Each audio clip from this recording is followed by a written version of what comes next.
sus rayos iluminan el histórico convento. Tras los muros, sordos ruidos, hoy se dejan de corceles y de aceros. Son las huestes que prepara San Martín para luchar en San Lorenzo. Y el clarín estridente sonó, y a la voz del jefe a la carga ordenó.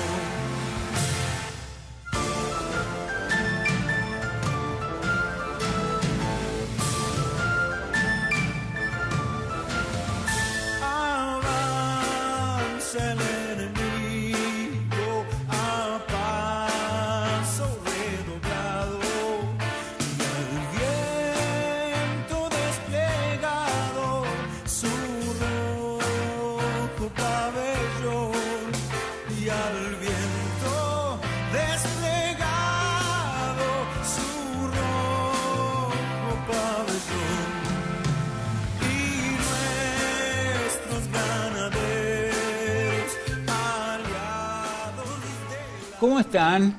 Se va lentamente terminando agosto, mes sanmartiniano, mes sanmartiniano. Les recuerdo este pequeño detalle, parece tonto, pero es muy, muy importante para nuestra cultura porque une las dos cosas que habíamos recién, las imágenes del convento con la música, en este caso interpretada por Lerner, ¿no? Del combate. El 3 de febrero se celebra en San Lorenzo, el 17 de agosto en Venado Tuerto. ¿Por qué? Uno tiene que ver con el combate y el otro tiene que ver con la marcha a San Lorenzo. Esto es parte de la historia. Nada, pero nada hubiera existido del padre de la patria. Seguramente hubiera sido otro, o no tendríamos. Si por 10 centímetros, quizá menos, San Martín no se hubiera salvado en San Lorenzo. Así de simple, así es la historia. Es más, si ustedes se fijan, hay ciertas fotos y demás históricas donde no lo muestran a San Martín con su lastimadura, con su herida, y porque era medio como, mancharlo, es un intocable, ¿cómo va a aparecer con una cicatriz?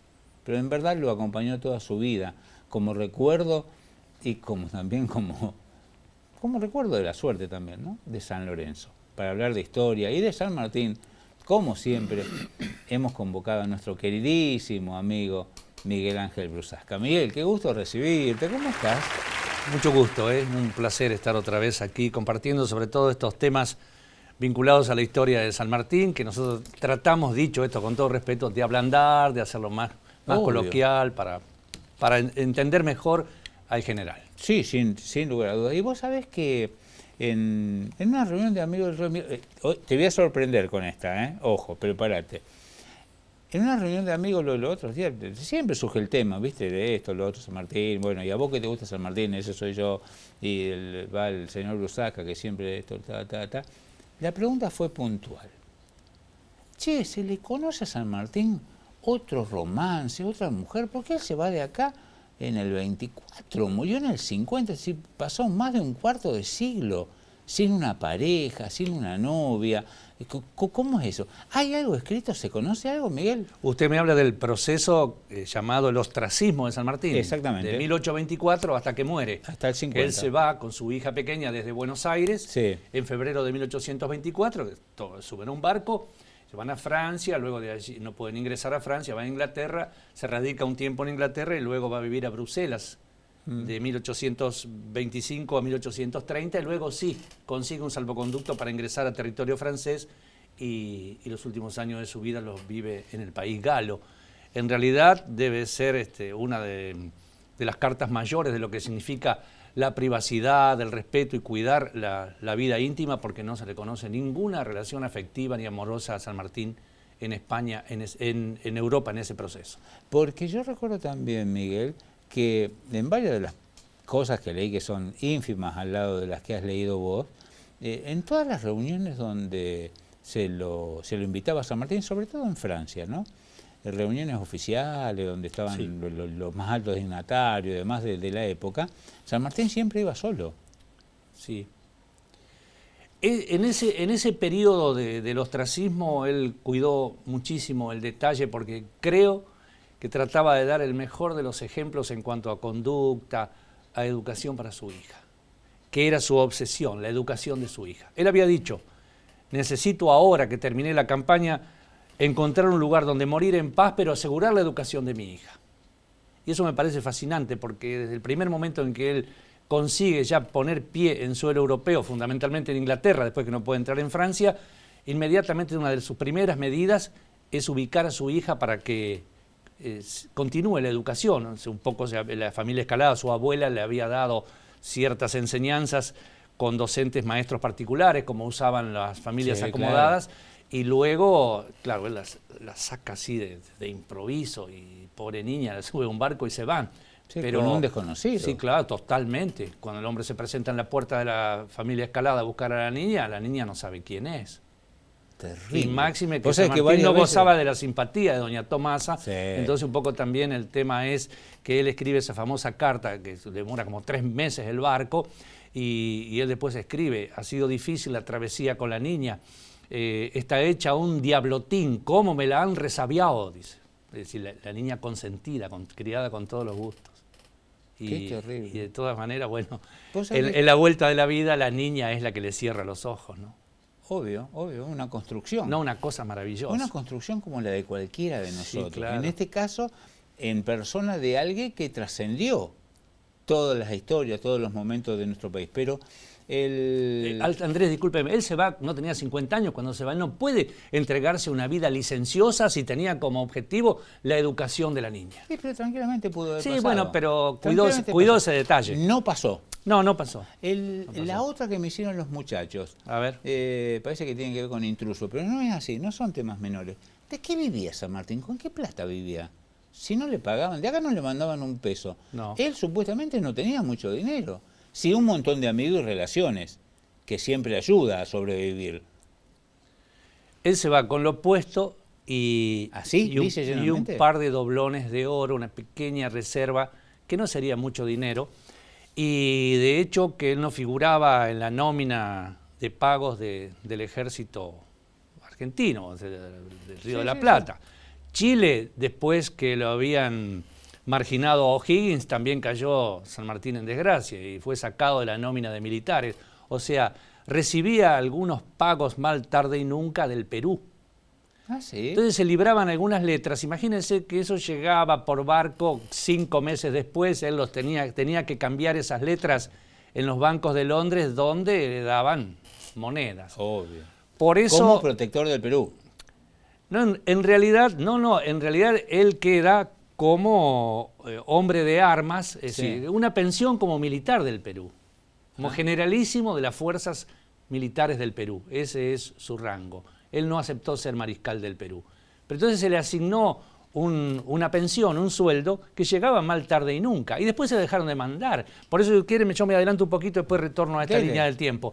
Por eso después, casi cuando son los últimos años de San Martín, el mariscal Ramón Castilla, uno de los grandes hombres del Perú, un prócer, que asume el poder, revisa la papelería y se da cuenta que le debían muchos años de sueldos a San Martín y ordena liquidar los sueldos, y justamente recibe San Martín ahí un dinero importante de sueldos atrasados. Pero él ya había asegurado su vejez después de la muerte de Alejandro Aguado, que fue su benefactor. Que después, si quiero, yo se lo puedo referir. Es decir, yo quería quedarme en esto de que va con la niña a Europa y cómo se preocupa por la educación de ella.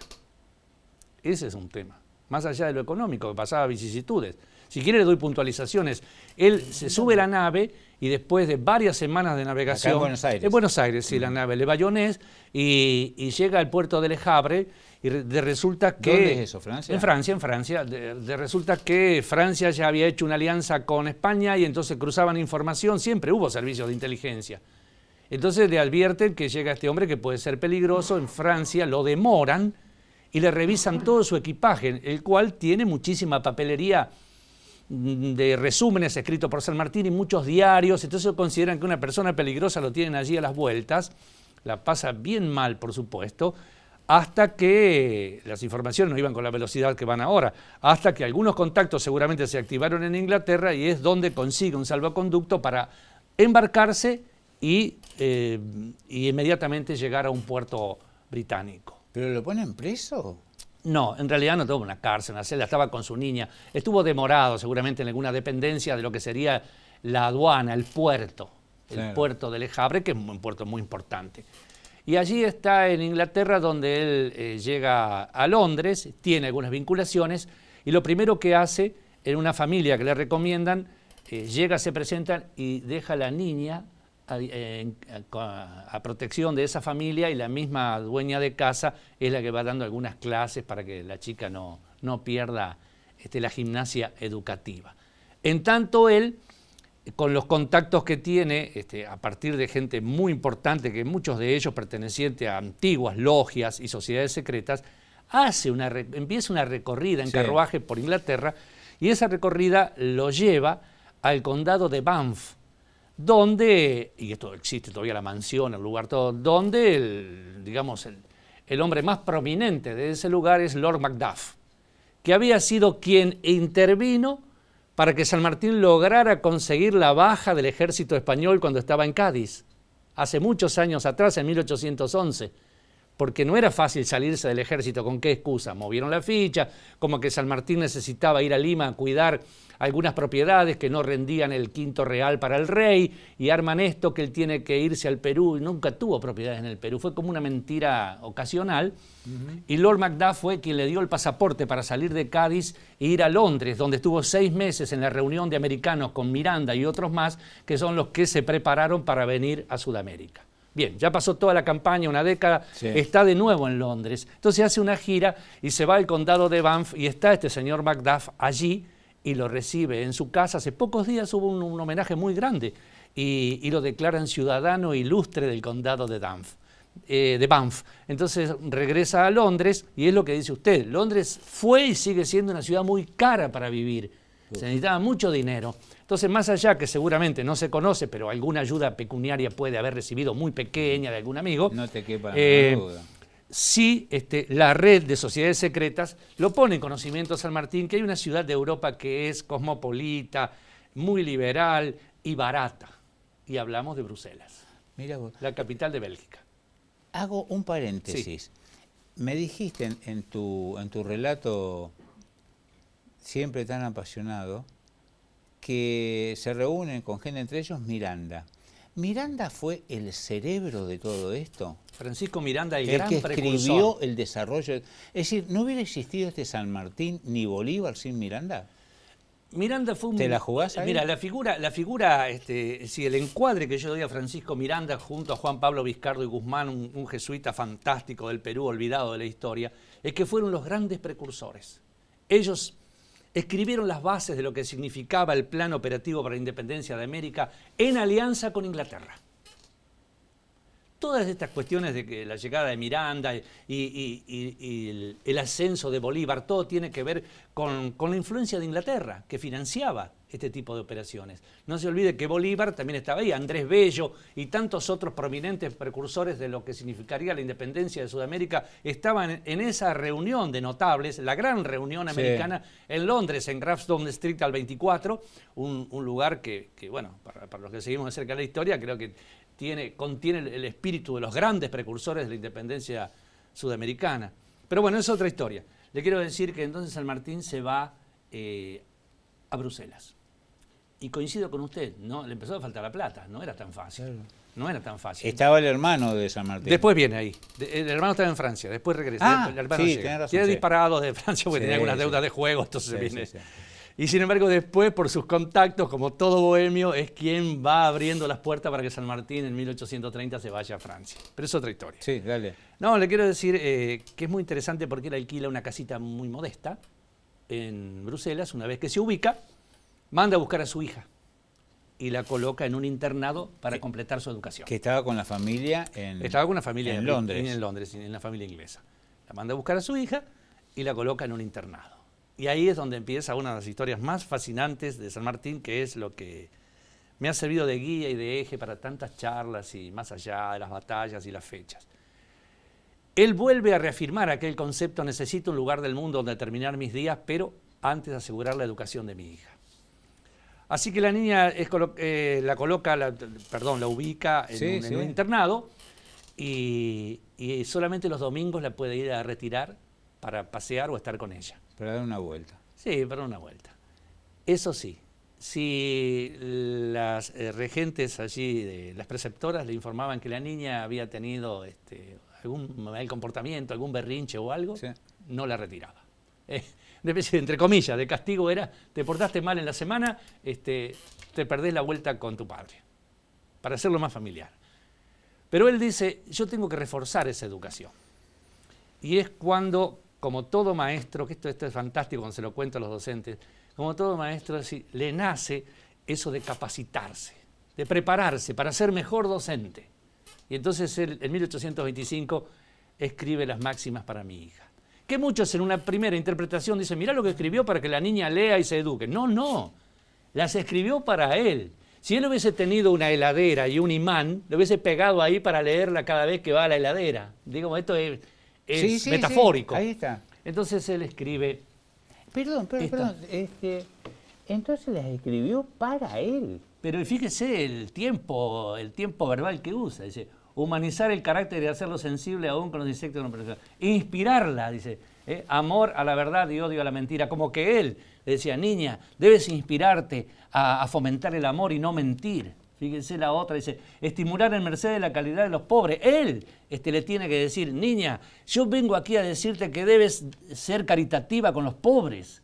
Si quieren Generosa, aquí, claro, caritativa. respeto a la propiedad ajena. Niña, no te olvides que la propiedad ajena es sagrada.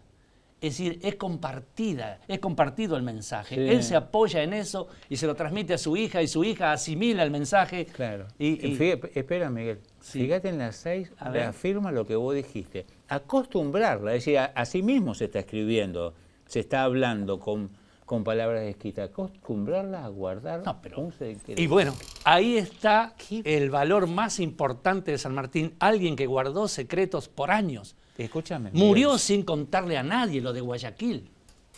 Sí, nada, fantástico. Guardó secretos increíbles que aún hoy muchos historiadores han perdido el sueño. Claro, y especulan. Claro. Yo te voy a decir algo, Miguel. A ver. No, pero ¿Vos ¿quiere me que- crees Sí. si yo te digo que hoy me entero que las había escrito para él? Que yo siempre pensé que se había sentado y digo, bueno, voy a escribir para mi hija, che. ¿Cómo me gustaría que sea así? Es una guía que él escribe en la cual se apoya para transmitirle esos conceptos a su hija. Por eso yo lo ubico ahí como el gran maestro. Inspirarla. Podría haber puesto inspiraré en Mercedes. Inspirarla. Sí, que de El última tiempo, lo verbal, mismo. el tiempo verbal es ese, a ver si, bueno, si después ponemos, hay unas que son muy bonitas, también después la completamos y pueden poner las Ahí placas está, de nuevo. gracias, Muchas chicos, gracias. muchas gracias. Mire, a ver, inspirar el sentimiento de indulgencia hacia todas las religiones. Una cosa notable eso, libertad pero- de culto 100%. Para la época. Pero imagínense, para la época estamos hablando del oscurantismo religioso de ciertos sectores, más el protestantismo, más todo lo que venía. Y lo otro que es muy humano, ya él lo había manifestado en el Código de Granaderos, después le voy a hacer una referencia. Dulzura con los criados, pobres y viejos. Usted me interpreta. A una niña de 10 años le estaba enseñando eso. Que hable poco y lo preciso. Él sí que podía dar muestras de eso. Ah, no era argentino. Claro. Y mire esta, qué sencilla que es. Acostumbrarla a estar formal en la mesa. Sí, esto es muy de la época. Ese, muy de la Es muy de la época. Y abajo el 11, la línea, la 11ª sentencia. Sí. Amor al aseo, desprecio al lujo. Ese hombre que se la pasó renunciando sueldos y honores, podía hablar con fundamento, podía escribir con fundamento. Eso para él mismo tenerlo presente y transmitírselo a su hija. Y bueno, después cierra con un poco el objetivo ideal de su vida, inspirar el amor a la libertad y a la patria. Una patria que recién se estaba construyendo. Posterior a 1850, ya con San Martín fallecido, tanto don Balcarce como su esposa, la hija de San Martín, ¿hacen referencia a estas máximas? ¿Hay algún escrito alguna vez algo o no? ¿O son rescatadas en el tiempo? No, lo interesante de Mariano ¿Le Severo... fui claro, más o menos? Sí, ya entiendo.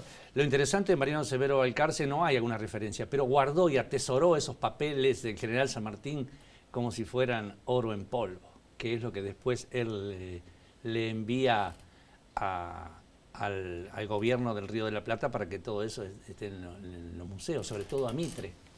Claro, Digamos, tenés razón. más que Balcarce, él se los lega a su hija, a su segunda hija, que es la que muere en 1924, que cuando Mitre escribe Historia del General San Martín y la emancipación sudamericana y le envía estos tomos a la anciana segunda nieta de San Martín, ella le retribuye enviándole toda la papelería. Las máximas para mi hija están en el Museo Mitre.